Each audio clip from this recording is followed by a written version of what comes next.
1 cup rice, 1/2 cup వరకు చింతగింజలు. ఇవి already నేను ఫ్రై చేయడం ఎలా అనేది ముందు వీడియోస్ చేసి చూపించాను, తెలియకపోతే చూడండి ఫ్రెండ్స్.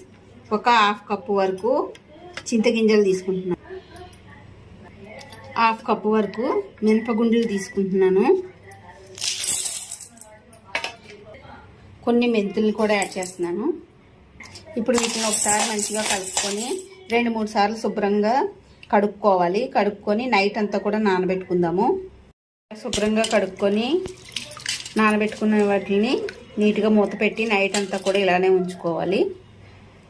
చూసారు కదా, నైట్ అంతా నానబెట్టుకున్నాము. మనకి చింతపిక్క అనేది మంచిగా నానింది. ఇప్పుడు దీన్ని మనం ఒకసారి మరలా శుభ్రం చేసుకొని కడుక్కొని మిక్సీ పట్టుకుందాము. ఇలా మనం మిక్సీ చేసుకున్న తర్వాత ఇందులోకి మనం రుచికి సరిపడినంత సాల్ట్ని యాడ్ చేసుకోవాలి. ఒకసారి మొత్తం అంతా కూడా నీట్గా కలుపుకొని ఒక అరగంట సేపు మూత పెట్టి ఇలానే పక్కకు పెట్టుకోవాలి.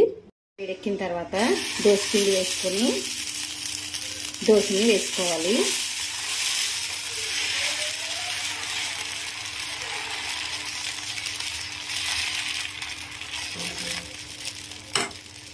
ఇలా దోశ కొంచెం అయిన తర్వాత దీన్ని రెండో వైపుకి టర్న్ చేసుకోవాలి. చూస్తున్నారు కదా, దోశ అనేది ఆల్మోస్ట్ రెడీ అయిపోయింది. చింతపిక్కల దోశ చాలా టేస్టీగా ఉంటుంది. అలానే కీళ్ళ నొప్పులు, మోకాళ్ళ నొప్పులు ఏమైనా ఉన్నా, అలానే క్యాన్సర్ వ్యాధికి కూడా ఈ చింతపిక్కలు అనేవి చాలా బాగా పనిచేస్తాయి. చింతపిక్కలు అనేది నేను ఎలా ఫ్రై చేసాను అనేది ప్రీవియస్ వీడియోస్లో ఉంది ఫ్రెండ్స్, చూడండి. ఇలా వేగిన చేసి మనం వేరే ప్లేట్లోకి తీసుకొని సర్వ్ చేసుకోవచ్చు. చూసారు కదా, దోశ అనేది మంచిగా రెడీ అయింది. ఇప్పుడు దీన్ని మనం టమాటా చట్నీలోకి కానీ ఏదైనా చట్నీ చేసుకొని తింటే చాలా టేస్టీగా ఉంటుంది.